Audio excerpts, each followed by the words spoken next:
नमस्कार मंडळी, श्री स्वामी समर्थ। आजच्या व्हिडिओमध्ये जी काय माहिती जाणून घेणार आहोत ते अर्थातच गुरुपौर्णिमेनिमित्त असणार आहे।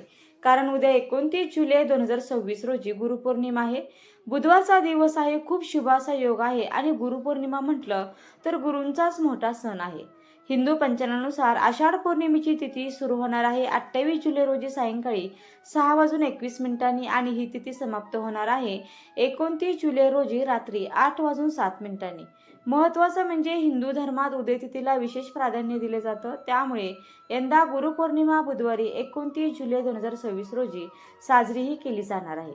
आता सर्वात महत्त्वाचं म्हणजे धार्मिक मान्यतेनुसार महाभारताचे रचयिता महर्षी वेदव्यास यांचा जन्म आषाढ पौर्णिमेला झाला होता। त्यांनी मानवी कल्याणासाठी 4 वेद आणि 18 पुराणांचे संपादन करून जगाला ज्ञानाचा प्रकाश दिला आणि म्हणून या दिवसाला व्यास पौर्णिमा असेही म्हणतात। या दिवशी शिष्य आपल्या गुरूंचे पाय धुवून त्यांची पूजा करतात आणि आशीर्वाद देखील घेतात। या दिवशी पवित्र नद्यांमध्ये स्नान करणं आणि गरजू व्यक्तींना दानधर्म करणं हेही अत्यंत पुण्यदायी मानलं जातं।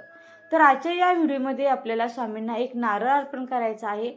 ते खास एखाद्या इच्छापूर्तीसाठी असणार आहे। या व्यतिरिक्त दुसरी गोष्ट म्हणजे स्वामींना आपल्याला एक भेटवस्तू देखील द्यायची आहे आणि तिसरी गोष्ट म्हणजे स्वामींना नैवेद्य कुठला दाखवायचा आहे याबाबत आपला सगळा काही व्हिडिओ हा बनवलेला आहे।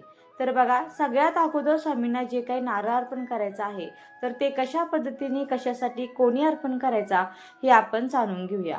तर बघा, आता स्वामींना जर तुम्ही गुरु बनवणार असाल तर तो नारळ आपला वेगळा असणार आहे हे लक्षात घ्या आणि हा जो इच्छापूर्तीचा जो नारळ आहे तर तो वेगळा असणार आहे हे देखील लक्षात घ्या। तर इच्छापूर्तीसाठी जर तुम्हाला नारळ अर्पण करायचा असेल तर एक नारळ आणायचा आहे, तो सोलायचा नाही, तसाच नारळ घ्यायचा आहे आणि जो आपला कलावा मिळतो म्हणजे लाल पिवळ्या रंगाचा जो एक धागा मिळतो तर तो आणायचा आणि तो त्या नारळाला 7 वेळेस गुंडाळायचा। स्वामींच्या मठात किंवा केंद्रात हा नारळ घेऊन जायचा, आपल्या दोन्ही हातामध्ये तो नारळ पकडायचा, स्वामींना मनोभावे प्रार्थना करायची की स्वामी, माझी अमुक अमुक इच्छा मी या नारळावर सांगितलेले आहे। हे श्रीफळ जे तुम्हाला मी अत्यंत प्रिय आहे, हे असं हे नारळ, हे श्रीफळ मी तुम्हाला अर्पण करत आहे। माझी अमुक अमुक इच्छा आहे आणि त्या इच्छापूर्तीसाठी मी देखील अतुनात प्रयत्न करत आहे। तर तुम्ही माझा हा जो काही नवसाचा नारळ आहे तर त्याचा तो तुम्ही स्वीकार करावा आणि माझ्या इच्छा पूर्ण होण्यासाठी तुम्ही मला मदत करावी। बघा, एखादी इच्छा पूर्ण होण्यासाठी आपले स्वतःचे प्रयत्न देखील गरजेचे आहे। विद्यार्थी असेल तर त्यांनी अभ्यास करणं देखील गरजेचं आहे, पैसा हवा असेल तर नोकरी व्यवसाय करणे देखील गरजेचं आहे आणि म्हणून तुम्हाला सांगितलं आहे की कष्ट देखील महत्त्वाचे आहे।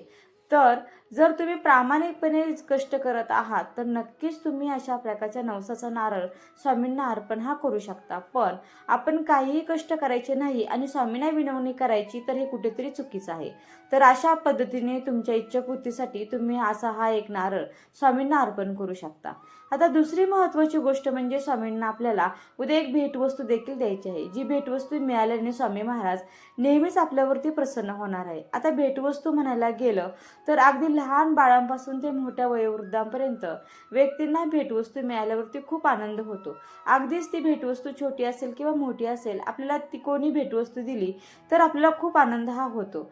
तसंच स्वामींना देखील आहे, त्यामुळे आपल्याला स्वामींना देखील भेटवस्तूही द्यायची आहे। पण आता प्रश्न असा निर्माण होतो की स्वामी हे ब्रह्मांड नायक आहे, ज्यांनी स्वतः हे ब्रह्मांड तयार केलेलं आहे। त्या ब्रह्मांडातील प्रत्येक गोष्ट त्यांची आहे, अगदी झाडं, फळं, फुलं सगळं काही त्यांचंच आहे। आपण जे काही कमावतो ते देखील त्यांनी आपल्याला दिलेलं आहे। आपल्याकडे त्यांनी बुद्धी दिलेली आहे, आपल्याला कष्ट करण्याची जी शक्ती आहे ती त्यांनी दिलेली आहे, त्यामुळे सगळं काही त्यांचं आहे। आणि मग असं काय आहे जे आपण त्यांना देऊ शकतो, ज्याने खरोखरच आपल्याला देखील समाधान मिळणार आहे आणि स्वामी देखील प्रसन्न होणार आहे। तर बघा, स्वामींना भेटवस्तू देण्यासाठी आपल्याकडे फक्त आणि फक्त मनापासून भक्ती आहे आणि ती जर आपण मनापासून दिली तर निश्चितच स्वामींना देखील खूप आनंद मिळणार आहे। अगदी बऱ्याच ठिकाणी स्वामींना पौर्णिमेच्या दिवशी मोठमोठ्या महागड्या वस्तू दान केल्या जातात किंवा काही ठिकाणी पैशाच्या स्वरूपात देखील दानधर्म हा केला जातो। अर्थात ज्यांची आर्थिक परिस्थिती चांगली आहे त्यांनी नक्कीच दान करावं, हरकत नाही।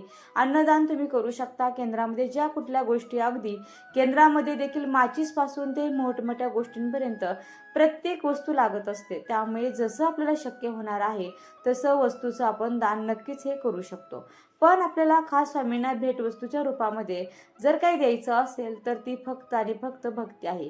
मग भक्तीसाठी काय निवडू शकतो तर बघा, स्वामींच्या भरपूर प्रकारची सेवा आहे. जसे की स्वामी चरित्र सारामृत आहे, तारक मंत्र आहे, श्री स्वामी समर्थांची एक माळ जरी जपली तरीही स्वामींना खूप आनंद होत असतो.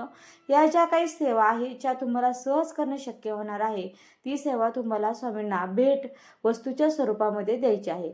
आता स्वामींना सांगायचं की आजपासून मी तुमची ही सेवा करणार आहे आणि त्या बदल्यात तुम्ही असं म्हणू नका की मला नोकरी मिळू द्या किंवा मला हे मिळू द्या, मला ते मिळू द्या, कारण तो आपला एक प्रकारचा स्वार्थ होणार आहे. त्यामुळे निस्वार्थ भावनेने आपल्याला स्वामींना कुठली तरी एखादी सेवा अर्पण करायची आहे.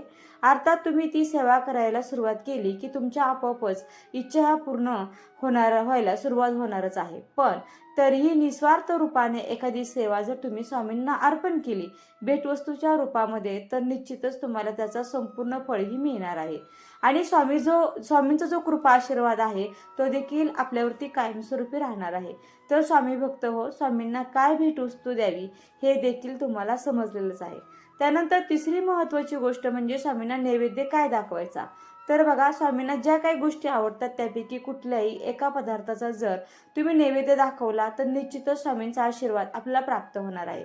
आता या व्यतिरिक्त स्वामींना आपण फक्त दूध साखर जरी ठेवली तरी स्वामी खुश होतच असतात, कारण स्वामींना आपल्याकडून कुठलीही काहीच अपेक्षा नसते. पण आपल्या समाधानासाठी जर आपण स्वामींची आवड निवड जपून नैवेद्याचे पदार्थ बनवले तर निश्चितच आपल्याला देखील समाधान मिळणार आहे. तर त्यामध्ये सगळ्यात पहिलं आणि महत्त्वाचं म्हणजे पुरणपोळी. स्वामींना पुरणपोळी अतिशय प्रिय आहे. पुरणपोळी गुरु आणि शिष्याचं प्रतीक वाटत असतं. त्यामुळे जर आपण स्वामींना पुरणपोळीचा नैवेद्य दाखवला तर स्वामीही प्रसन्न होणार आहे आणि कुठेतरी आपल्याला देखील त्याचं समाधान मिळणार आहे. आता दुसरी गोष्ट म्हणजे कांदा भजी देखील स्वामींना अतिशय प्रिय आहे. त्यानंतर बेसन पिठाचे लाडू किंवा बर्फी देखील स्वामींना खूप प्रिय आहे. त्यामुळे तुम्ही तो पदार्थ देखील दाखवू शकता नैवेद्य म्हणून. त्यासोबतच केशर दूध म्हणजे दुधामध्ये थोडीशी केशर टाकून दूध घालून जर आपण स्वामींना ठेवलं तर ते देखील अतिशय प्रिय आहे. त्यामुळे तुम्ही केशर दूध स्वामींना अर्पण करू शकता. त्यासोबतच घेवड्याची भाजी, बघा घेवडा म्हटलं तर दत्त महाराजांना अतिशय प्रिय आहे. घेवड्याचा जो उल्लेख आहे तो आपल्या गुरुचरित्रातील 18व्या अध्यायात आपल्याला पाहायला मिळतो. त्यामुळे हा जर घेवडा आपण नैवेद्यात अर्पण केला तर निश्चितच स्वामी महाराज आपल्याला आशीर्वाद तर देणारच आहे, पण त्यांनाही एक प्रकारचा आनंद हा मिळणार आहे आणि त्यांना आनंद झाल्यावरती आपल्याला देखील त्याचं समाधान हे लाभणार आहे. त्यामुळे नैवेद्यामध्ये कुठले पदार्थ आपल्याला घ्यायचे आहे हे देखील तुम्हाला या व्हिडिओच्या माध्यमातून मी तुम्हाला सांगितलेलं आहे. आता बघा, ज्यांना गुरुपौर्णिमेचं व्रत करायचं आहे ते देखील गुरुपौर्णिमेचं व्रत हे करू शकतात. आता अर्थात काहींचा पौर्णिमेचं व्रत हे राहणारच आहे. तर हा जो उपवास आहे तो संध्याकाळी सोडला जातो. तुम्ही संध्याकाळी जर नैवेद्य केला स्वामी महाराजांना तरीही चालणार आहे, किंवा जर तुम्हाला उपवास करणं शक्य होणार नसेल तर तुम्ही 10:30च्या आरतीला सकाळी वगैरे जरी आपण नैवेद्य ठेवतो तरी चालणार आहे. तशा प्रकारचं तुम्ही सकाळी 10:30पर्यंत स्वयंपाक करून घेऊ शकता आणि नैवेद्य हा स्वामी महाराजांना अर्पण करू शकता. किंवा अगदी 10:30पर्यंत तुम्हाला शक्य नाही झालं तर तुम्ही दुपारच्या वेळेस कधीही स्वामी महाराजांना नैवेद्य हा ठेवू शकता किंवा संध्याकाळच्या वेळेस जरी ठेवला तरीही चालणार आहे.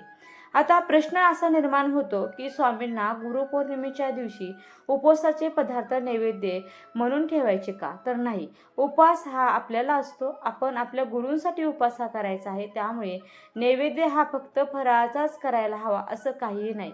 तुम्ही स्वामींच्या आवडींचे कुठलेही पदार्थ हे बनवू शकता. ज्यांना नोकरी व्यवसायामुळे अगदी सगळा स्वयंपाक करणे शक्य होणार नाही तर त्यांनी बाजारातून एखादी मिठाई म्हणजेच पिवळ्या रंगाची मिठाई, पिवळ्या रंगाचे पेढे वगैरे आणले आणि ते नैवेद्य म्हणून स्वामी महाराजांना ठेवले तरी देखील चालणार आहे. तर अशा पद्धतीने तुम्ही गुरुपौर्णिमा साध्या पद्धतीने सहजरित्या साजरी करू शकता. फक्त नियम असा आहे की उद्याच्या दिवशी कमीत कमी उद्याच्या दिवशी का होईना आपल्याला स्वामींच्या मठामध्ये हजेरीही लावायची आहे. दिवसभरामध्ये जेव्हा तुम्हाला शक्य होईल तेव्हा का होईना पण स्वामींच्या मठामध्ये हे जायचंच आहे. स्वामींना एक श्रीफळ अर्पण करायचं आहे. आता नारळाचा जो नवस आहे जर तुम्हाला अर्पण करायचा असेल तर तो तुम्ही नारळ हा अर्पण करायचा आहे. पण जर तुम्हाला नवस वगैरे करायचा नसेल तरी देखील स्वामींसाठी खडी साखर त्यासोबत एखादं श्रीफळ घेऊन जायचं आहे. या व्यतिरिक्त जर तुम्हाला काही दानधर्म करण्याची इच्छा असेल तर नक्कीच तुम्ही तो दानधर्म देखील करू शकता. दान करताना शक्यतो पिवळ्या रंगाच्या वस्तूंचं त्यामध्ये समावेश असायला हवा. किंवा बघा, पिवळ्या रंगाचं वस्त्रदान करायची इच्छा असेल किंवा मग पिवळ्या रंगाचा प्रसाद जरी तुम्ही अर्पण करायचा असेल तरी देखील चालणार आहे. पण पिवळ्या रंगाचा समावेश जर तुम्ही केला तर तुमचं गुरुबळ मजबूत होण्यासाठी मदत मिळणार आहे.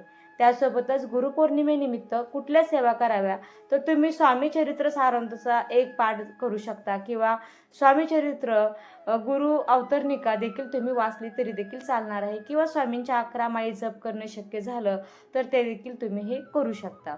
तर आजच्या या व्हिडिओच्या माध्यमातून सेवा कुठल्या कराव्या हे देखील थोडक्यात सांगितलेलं आहे. व्हिडिओ कसा वाटला, व्हिडिओला नक्की लाईक करा, शेअर करा आणि चॅनलला सबस्क्राईब करायला मात्र अजिबात विसरू नका. व्हिडिओ शेवटपर्यंत पाहिल्याबद्दल अगदी मनापासून तुमची खूप खूप आभारी आहे. धन्यवाद. श्री स्वामी समर्थ. जय जय स्वामी समर्थ. रामकृष्ण हरी. जय जय रामकृष्ण हरी. ओम नमो भगवते वासुदेवाय नमः.